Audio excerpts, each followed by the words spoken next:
अगर आपको कभी ऐसा गैस स्टेशन दिखे जिस पर लिखा हो लास्ट स्टॉप फॉर 100 किलोमीटर्स, तो गलती से भी मत रुकना, बस चलते रहना। मैं 6 घंटे की ड्राइव पर था और करीब 4 घंटे बीत चुके थे। मुझे रुकना ही था, सिर्फ पेट्रोल के लिए नहीं, बल्कि इसलिए क्योंकि नींद आ रही थी। आपको पता है ना वो फीलिंग, जब आंखें आधे सेकंड के लिए बंद हो जाती है और जब खुलती है तो आप रोड पर 50 फीट आगे निकल चुके होते हैं। हाईवे बिल्कुल सुनसान था। पिछले 20 मिनट तक एक भी गाड़ी नहीं दिखी थी। तभी मुझे एक गैस स्टेशन पर लाइट दिखी। गैस स्टेशन देखते ही दिल को थोड़ी तसल्ली हुई। यह कोई बड़ा ब्रांड नहीं था, बस एक पुराना सा इंडिपेंडेंट स्टेशन था जो शायद 80s के बाद अपडेट होना ही बंद हो चुका था। बाहर 2 पंप रखे हुए थे और एक हाथ से पेंट किया हुआ साइन था, लास्ट स्टॉप फॉर 100 किलोमीटर्स। मैंने गाड़ी पंप पर लगाई। पार्किंग लॉट बिल्कुल खाली था, बस साइड में एक टूटी फूटी ट्रक खड़ी थी। मैंने सोचा नाइट शिफ्ट वाले की होगी। टैंक फिल किया और पेमेंट करने अंदर गया। मुझे वहीं से वापस गाड़ी में बैठकर निकल जाना चाहिए था, लेकिन मुझे कॉफ़ी चाहिए थी। दुकान छोटी थी, वहाँ पे कुछ ही ब्रांड्स के स्नैक्स पड़े हुए थे और वो फ्लूसेंट भरी लाइट जो हर चीज़ को थोड़ा अजीब और बेजान दिखा देती थी। काउंटर के पीछे जो अटेंडेंट था वो करीब 50 साल का होगा। प्लेटी ग्रे बाल और चेहरा ऐसा जैसे कई दिनों से सोया नहीं हो। जब मैं अंदर घुसा, उसका एक्सप्रेशन बदल गया, जैसे वो मुझे देखकर हैरान हो या डरा हुआ हो। मैंने कॉफ़ी ली। जली हुई और कड़वी थी, पर मुझे बस कॉफ़ी चाहिए था। जब मैं काउंटर पे पहुंचा, वो अटेंडेंट बार बार मेरी गाड़ी की तरफ देख रहा था। अकेले ड्राइव कर रहे हो? उसने पूछा। हाँ, मैंने कहा। वो फिर से खिड़की के बाहर घूरने लगा। मैंने भी मुड़कर देखा, पर वहाँ कुछ नहीं था, बस मेरी गाड़ी और सुनसान हाईवे। कुछ गड़बड़ है क्या? मैंने पूछा।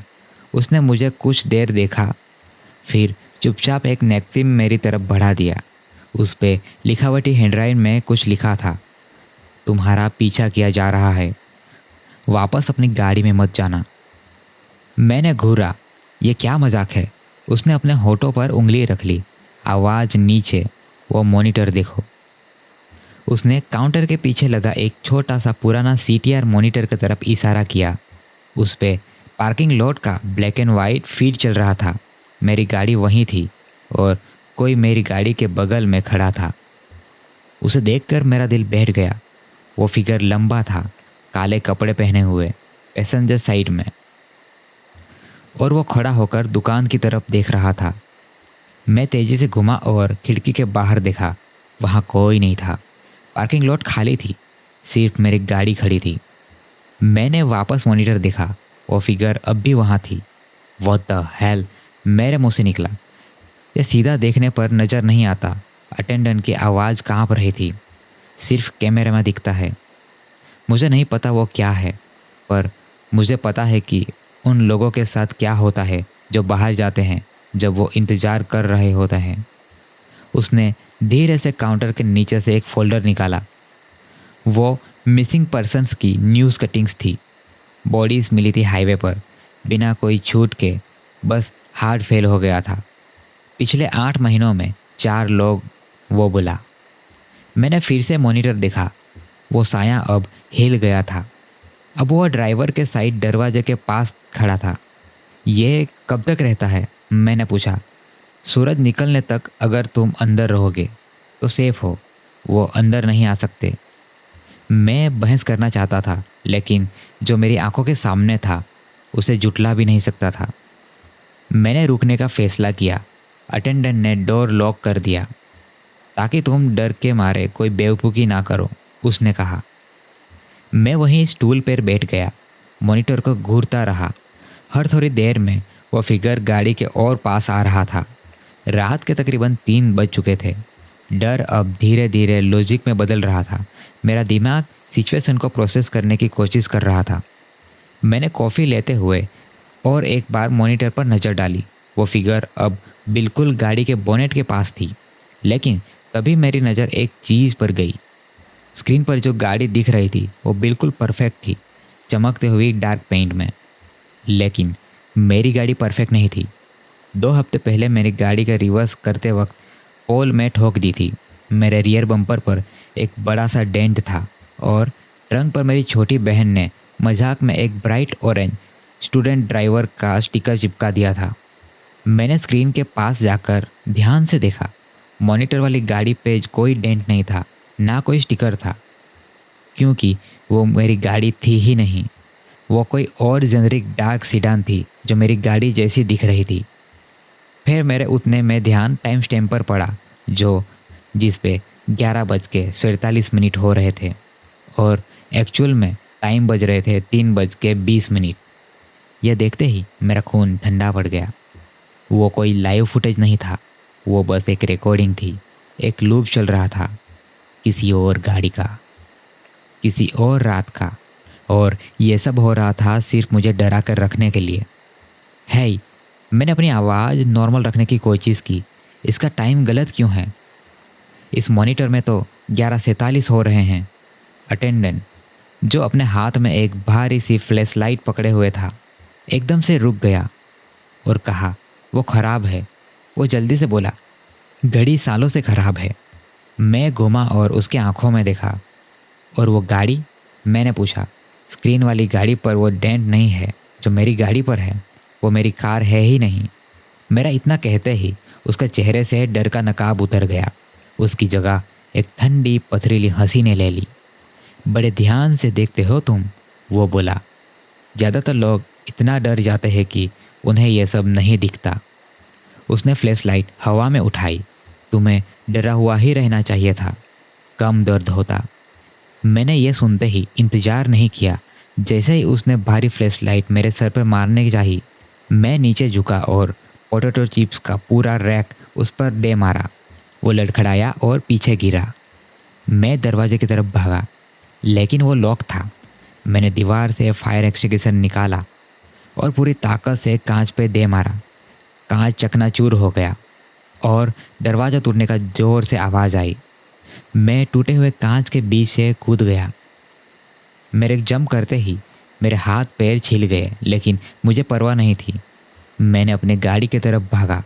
हाथ कांप रहे थे। चाबी लगाई, दरवाज़ा खोला और अंदर कूद गया।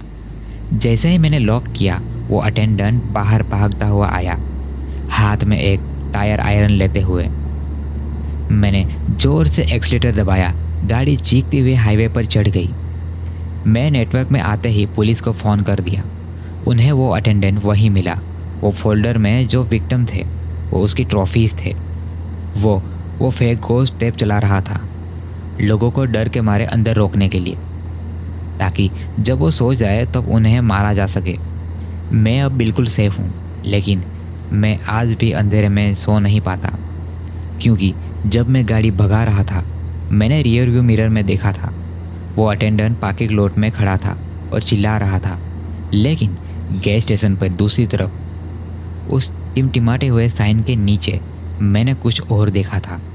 एक लंबा काला साया वो अटेंडेंट को घूर रहा था और वो बिल्कुल स्क्रीन वाला भूत जैसा दिख रहा था। इसका कोई शैडो नहीं था। शायद वो भूत वाली कहानी पूरी तरह झूठ भी नहीं थी। मैं उस रात सिर्फ 18 साल की थी जब मेरे पेरेंट्स ने मुझे अंधेरे के हवाले करने की कोशिश की। देखने में मेरी लाइफ पेपर पर एकदम परफेक्ट थी। हेलविल लीच कॉलेज पर एडमिशन, स्टेट ट्रैक पर चैम्पियन और बहुत अमीर पेरेंट्स। मुझे हमेशा लगता था कि ये सब मेहनत का नतीजा है, लेकिन मैं गलत थी। उस रात एक शानदार डाइनर के बाद मेरे डैड ने मुझे सच बताया। जीना, उन्होंने अपनी स्कॉच का ग्लास घुमाते हुआ कहा, हमारी ये दौलत, ये फॉर्चून कोई लक नहीं है, ये एक सौदा है। तुम्हारे ग्रेट ग्रेट ग्रैंडफादर ने एक डील की थी एंड वही डील की वजह से हमें यह पैसा मिलता है। पर बदले में हर बच्चे को 18 साल होते ही कॉन्ट्रैक्ट रिन्यू करना पड़ता है।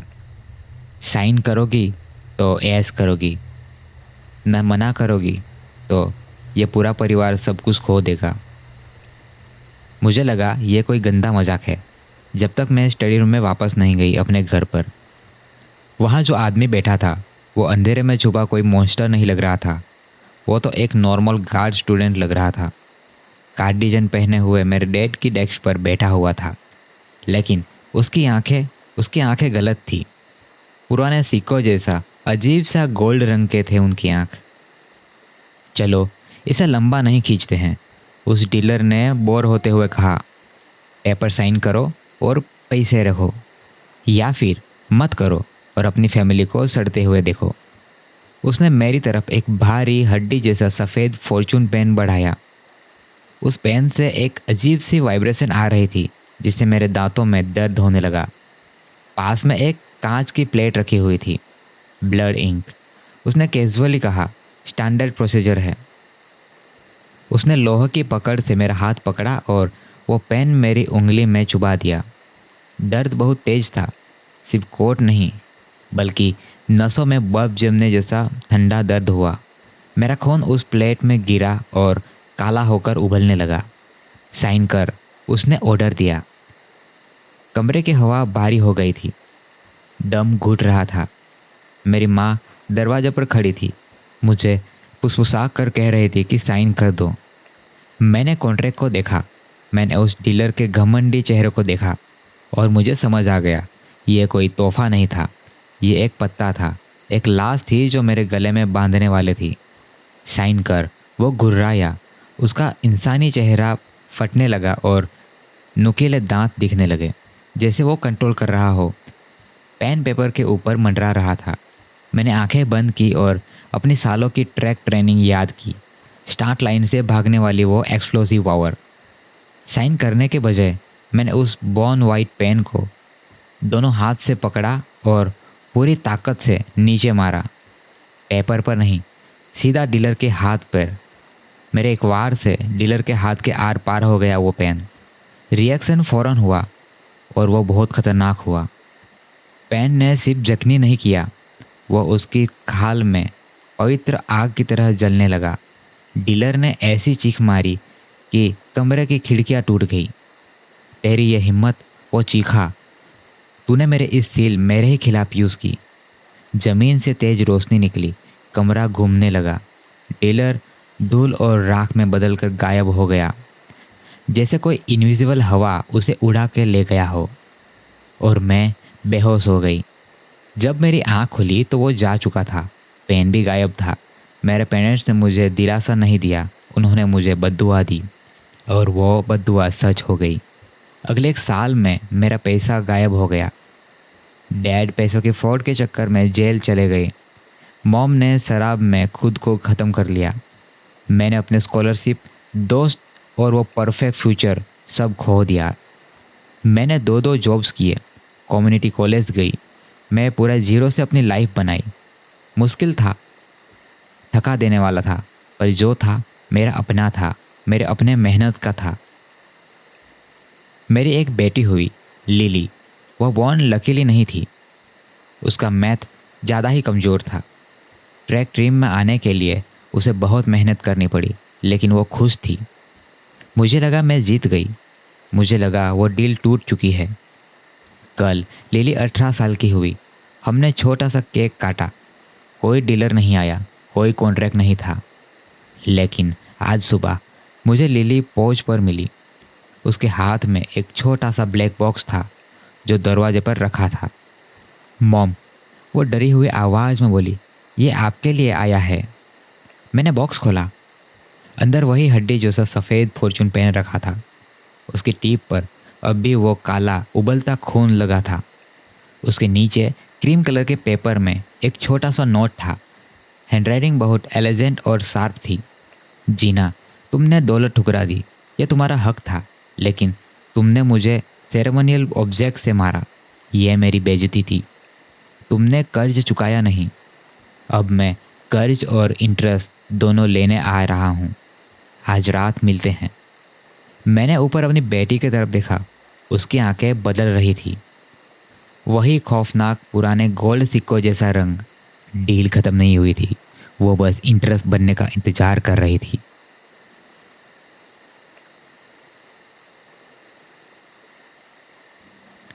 दोस्तों, अगर कोई स्ट्रेंजर रेस्टोरेंट में तुम्हारा बिल भरने का कोई ऑफ़र करे तो तुम चुपचाप मान लेना, क्योंकि कभी कभी नो बोलने में तुम्हारी लाइफ की सबसे बड़ी गलती हो सकती है। Hello and welcome back to our channel. मैं मिस्टर सैड। आज की ये स्टोरी रेडिट पर किसी गुमनाम शख्स ने शेयर की है एंड ये स्टोरी FPP माने फर्स्ट पर्सन पर्सपेक्टिव से है, तो मैं उसी के अंदाज में आपको सुनाता हूँ।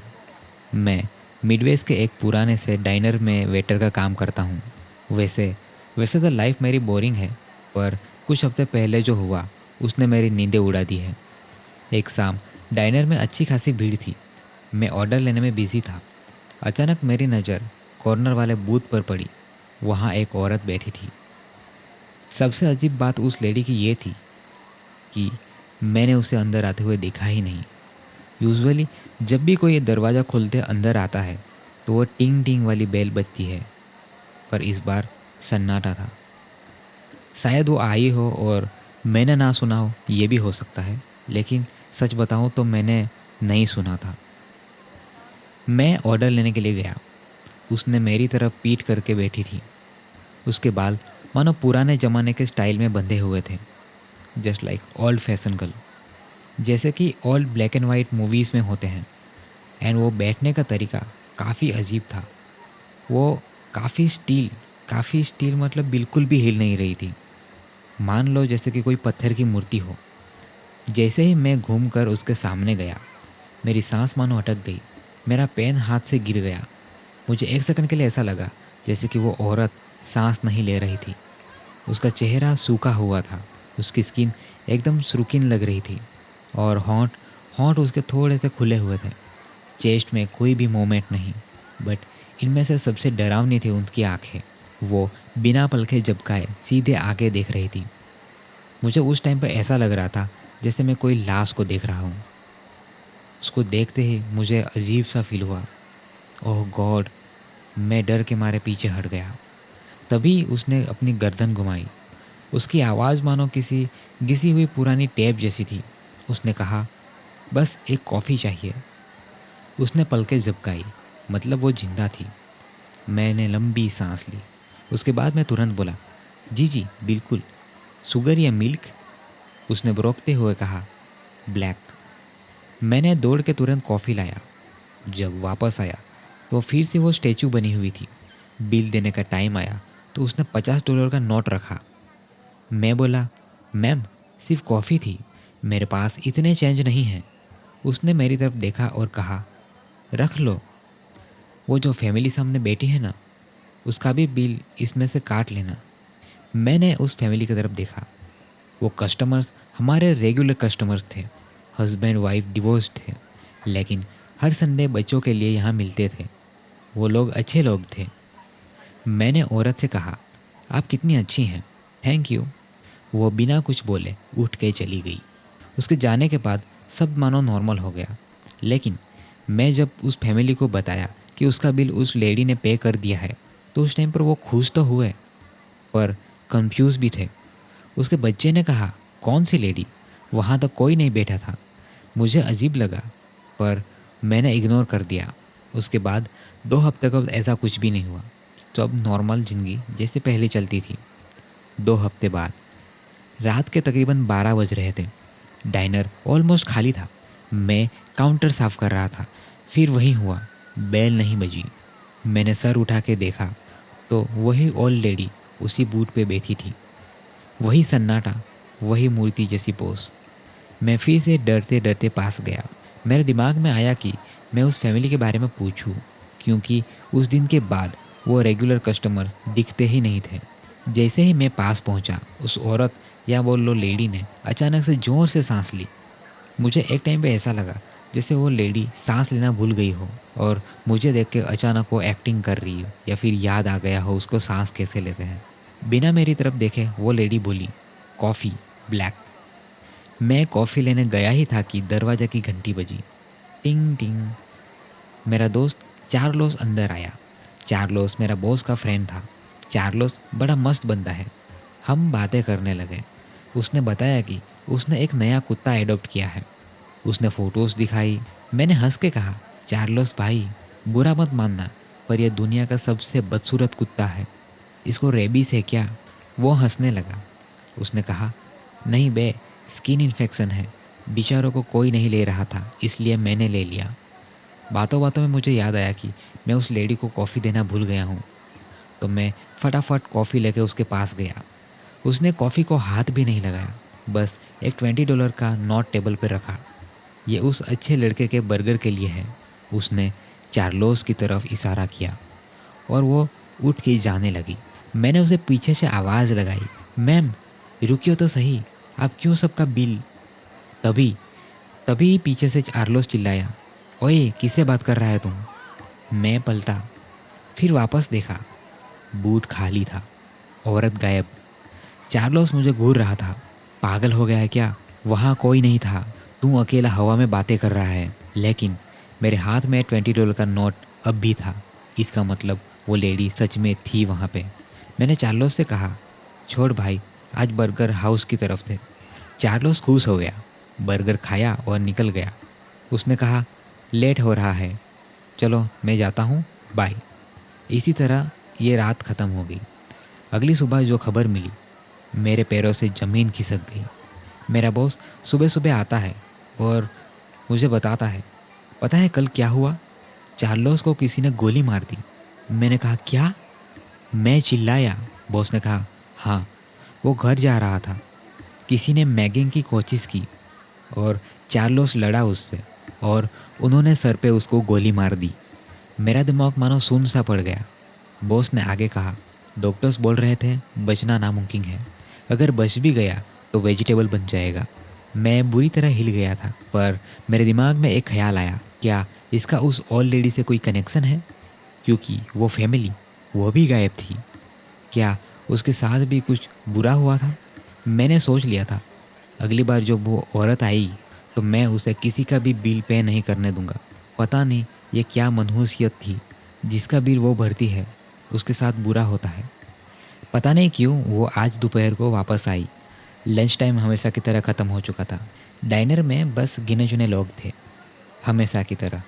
बिना कोई आवाज़, बिना कोई शोर किए वो बूथ पे प्रकट हो गई। मैंने उसको देखा तो मैं स्ट्रेट उसके पास गया। मैंने उसको आँखों को देखा। उसकी आंखें आज और भी ज़्यादा धंसी हुई लग रही थी। आई स्वेयर, मुझे ऐसा लग रहा था जैसे मैं मौत की आंखों को देख रहा हूँ। उसने वही रिस्पी आवाज़ में बोला, कॉफ़ी ब्लैक। और मैं चौंका, आज और भी है, और एक रूट बियर फ्लोट। मैं सुन के चौंक गया क्योंकि पहली बार वो कुछ नया ऑर्डर करने वाली थी, और दूसरा ये मेरा फेवरेट ड्रिंक था।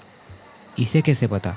खैर, मैं ऑर्डर लेने गया और मैंने डिसाइड किया कि मैं किसी का बिल नहीं भरने दूंगा इसे। मैं बाकी टेबल्स पे गया, सबका बिल मैंने पहले ही क्लियर कर दिया, सिर्फ वो फैमिली बची थी। मैं जानबूझकर उसने पूछा, सर कोई चाहिए? उन्होंने मना किया। उनके मना करते ही मैं फटाफट उनका बिल सेटल करने के लिए गया ताकि ओल्ड लेडी को मौका ना मिले। फिर मैं ओल्ड लेडी के पास गया। टेबल पे कॉफ़ी और रूट बियर फ्लोट कर रहा था। सच कहूँ तो उसने छुआ भी नहीं था। इस बार उसने $10 दिए और कहा, ये रूट बियर फ्लोट तुम्हारे लिए है बेटा। मेरे पूरी शरीर में ठंडक दौड़ गई। नहीं, मैंने सख्ती से कहा, हम कस्टमर से ड्रिंक नहीं ले सकते, पॉलिसी के खिलाफ है, ऐसा मैंने कहा। वो बोली, मैं इंसिस्ट करती हूँ, रख लो। मैंने कहा, नहीं मैम, मैं आपकी कॉफ़ी के चेंज ला रहा हूँ। वो खड़ी हो गई। मुझे पता नहीं क्या सूझा।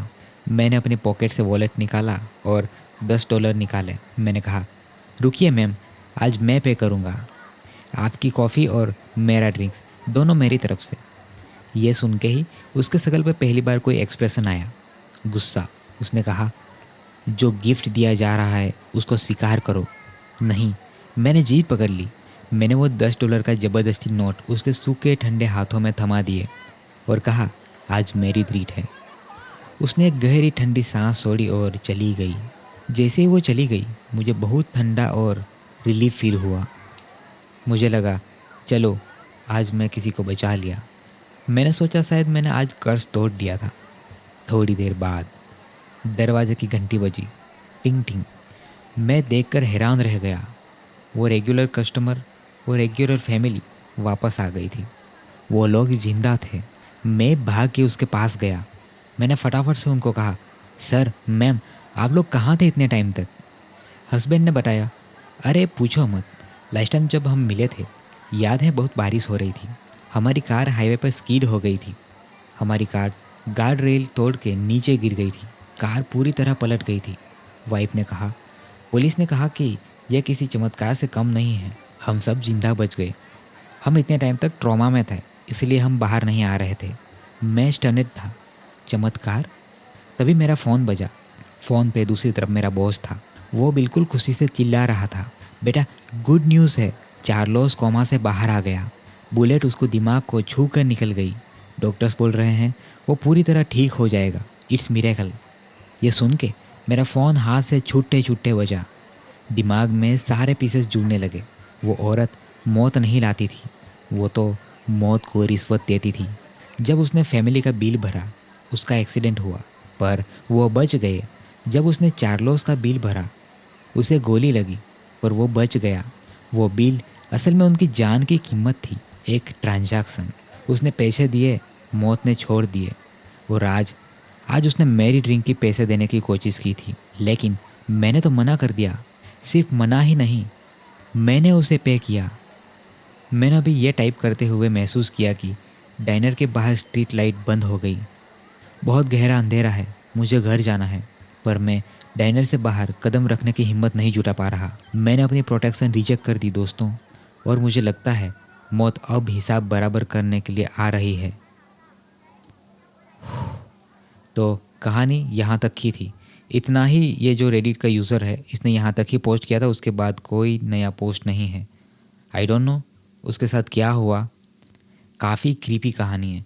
अगर ये तुम्हें सुनकर पसंद आई तो जल्दी से लाइक करो और कमेंट करो कि तुम नेक्स्ट स्टोरी किस पे सुनना चाहते हो।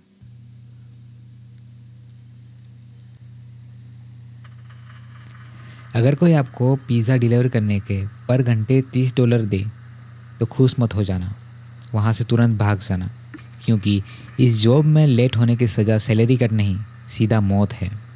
तो स्वागत है आपका अंधेरे में। मैं हूँ मिस्टर सैड। चलो ये कहानी शुरू करते हैं। ये कहानी हमारी फर्स्ट पर्सन पर्सपेक्टिव से है, तो उसी के हिसाब से मैं आपको सुनाऊंगा। दोस्तों, मैं एक फूड डिलीवरी ड्राइवर हूँ और ये मेरी कहानी है। मुझे उसी वक्त समझ जाना चाहिए था कि कुछ तो गड़बड़ है जब उन्होंने मुझे फूड डिलीवरी के लिए $30 पर घंटे ऑफ़र किया। आज 6 महीने हो गए हैं इस नरक जैसी जॉब में, लेकिन उस वक्त जब मैं अपने बैंक अकाउंट जब खाली था और एविकेशन नोटिस देख रहा था, तो यह $30 पर आवर की जॉब चमत्कार से कम नहीं लग रहा था। ये जॉब की बस एक ही शर्त थी, मैं 3 साल तक जॉब छोड़ नहीं सकता। जब मैं पहली बार इंटरव्यू देने गया, इंटरव्यू बहुत अजीब था। कैसेंड्रा नाम की एक लेडी थी। ऑफिस में प्लानिंग की स्मेल थी, पर उसके नीचे एक और अजीब सी स्मेल थी, जैसे कोई चीज़ सड़ रही हो।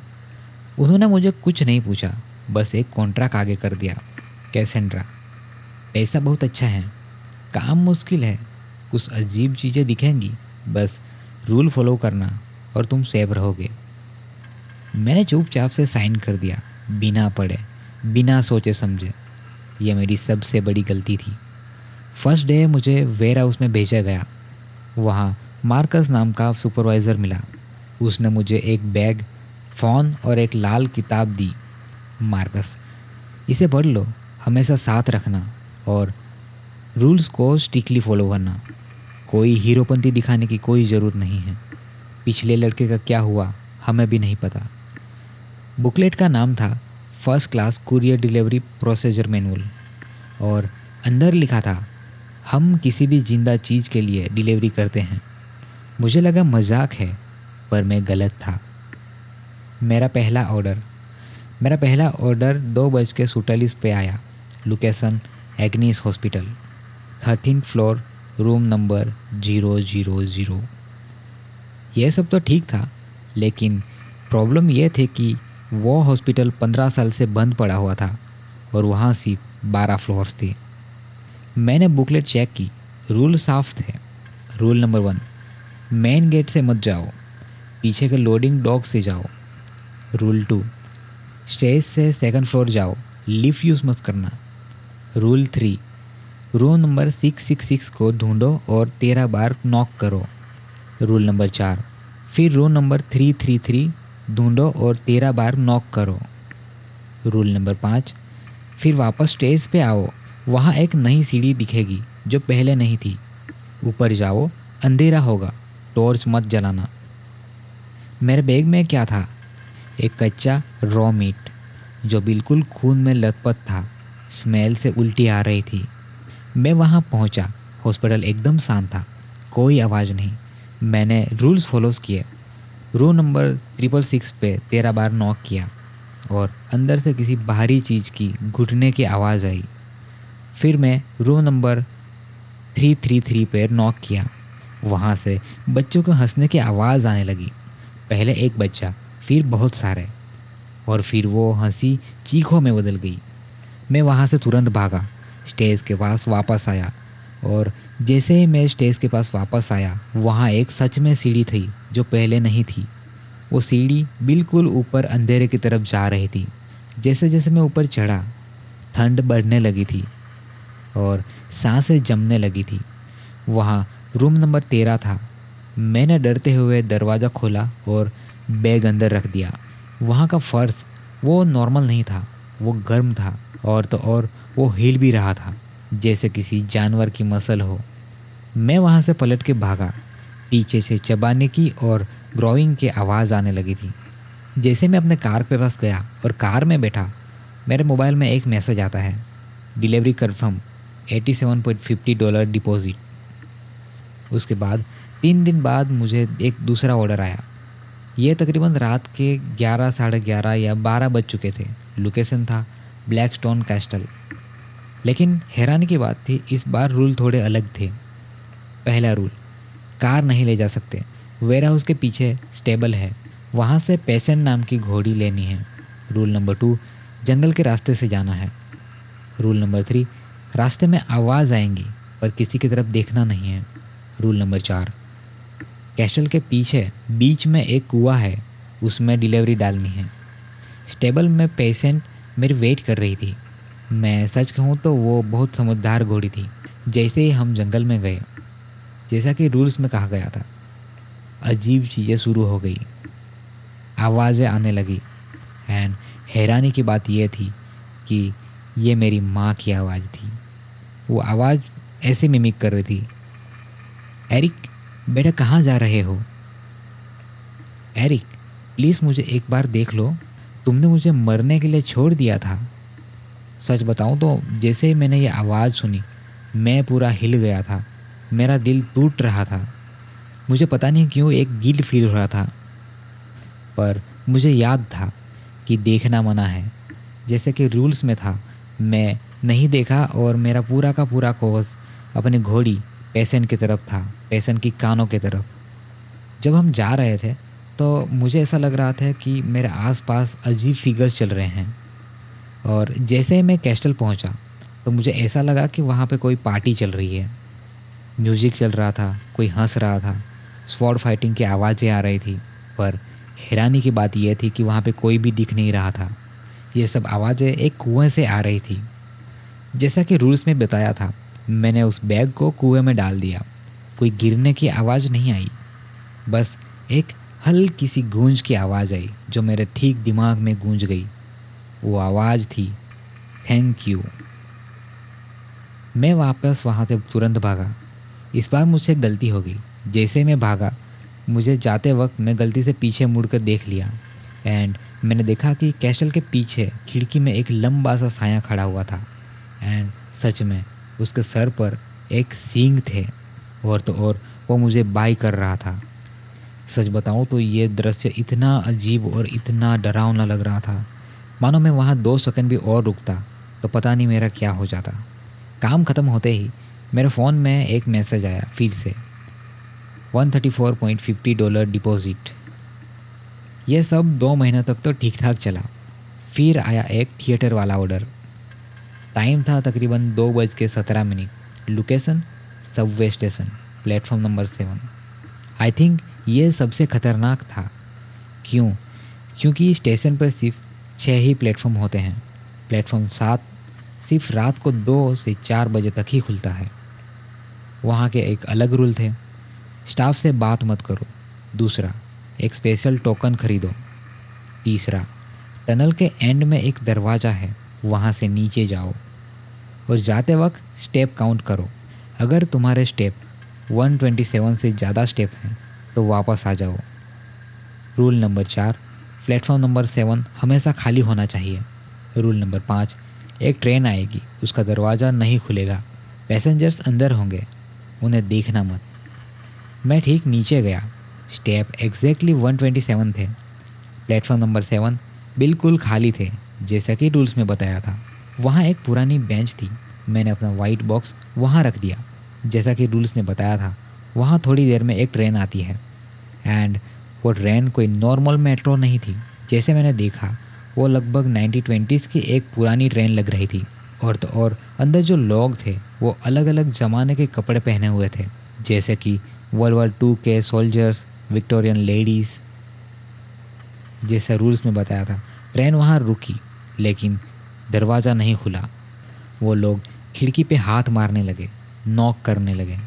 उनकी आवाज़ें सच में बहुत अजीब थी। हमारी तरफ देखो एरिक, हमसे बात करो एरिक, मम्मी यहाँ है। फिर वही आवाज़, मेरी माँ की आवाज़। मैं सच बताऊँ तो उस टाइम पे नीचे देखता रहा, आंखें बंद कर ली और तो और बहुत मैंने मुश्किल से इग्नोर किया। यह सब हो ही रहा था कि अचानक मेरे बेंच से बॉक्स गायब हो गया। ट्रेन चली गई और फिर से सन्नाटा छा गया।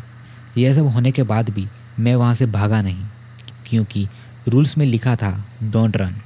मैं धीरे से आराम से चल के वापस आया। हालांकि मुझे डर तो लग ही रहा था। मेरा दिमाग मानो बार बार चीख रहा है, भागो एरिक भागो। लेकिन मैं नहीं भागा।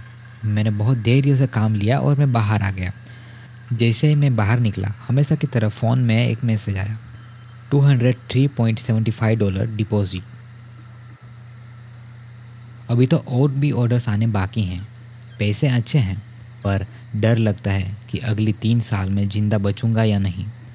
अगर अगला ऑर्डर आता है तो मैं वापस आऊँगा कहानी सुनाने के लिए। तब तक के लिए गुड बाय। तो कहानी यहाँ पे ख़त्म होती है एंड उसके बाद का कोई पोस्ट आया नहीं है। एंड जैसे ही ये पोस्ट अगली बार आता है तो मैं आगे कहानी डेफिनेटली बढ़ाऊँगा, इसका दूसरा पार्ट डेफिनेटली लाऊँगा।